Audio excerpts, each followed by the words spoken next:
এক ব্যক্তির বস্তাবন্দি দেহ উদ্ধারের ঘটনায় ব্যাপক চাঞ্চল্য ছড়ালো ভরতপুরে। মুর্শিদাবাদ জেলার ভরতপুর থানার অন্তর্গত গুন্দরিয়া এলাকায় এক ব্যক্তির বস্তাবন্দি মৃতদেহ উদ্ধারের ঘটনায় ব্যাপক চাঞ্চল্য ছড়িয়ে পড়ল।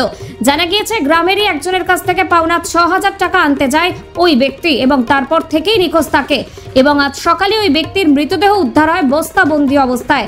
পরিবারের সদস্যরা খুনের অভিযোগ তোলেন। Bureau report, news UNI. কালকে রাত্রে বিকাল ৫টার সময় ওই হামিদপুরে বাগেশ্বরী তলায় একটা অনুষ্ঠান হয়।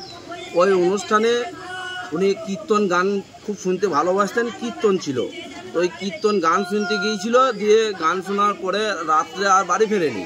এবার আমরা সকালে যখন খবর পেলাম যে বাগেশ্বরী তলায় একটা বস্তাবন্দি বডি পুলিশ তুলে নিয়ে গিয়েছে, তখন আমাদের বাড়িতে যেহেতু পিসমশাই নেই বলে আমরা একটু খোঁজ খবর করলাম এবং থানাতে জিজ্ঞেস করলাম। তো বলছি হ্যাঁ, এরকম গলায় মালা আছে, ৭০-৭৫ বছর বয়স, ধুতি পরে আছে। তখন দেখলাম তাহলে আমাদেরই লোক হতে পারে। আমরা যেই আনুমানিক খুঁজি পেছি না বলে আমরা থানা গিয়ে দেখলাম মারা করে দিয়েছে এবং মাথায় বাড়ি মেরেছে, ভিতরে ঘুঁচাইছে, প্রচণ্ড আঘাত করা হয়েছে, নৃশংসভাবে ওকে খুন করা হয়েছে।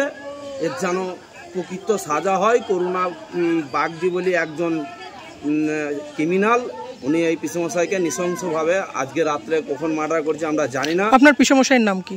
আমার নাম হচ্ছে সুজয় ঘোষ। পিসমশাইয়ের আমার পিসমশাইয়ের নাম হচ্ছে দীনবন্ধু পাল। আচ্ছা, যে মারা গেল কেন, অভিযোগটা কি কারণে হলো, এই ঘটনাটা কেন ঘটলো বলে মনে হচ্ছে? কোনো অভিযোগ বলতে অন্য কিছু কারণ নয়, একটা কারণ যেটা আমরা এখন শুনছি অন্য আশপাশের মুখ থেকে, যে ওই করুণা নাকি মানে লেবারের কাজ করতেন।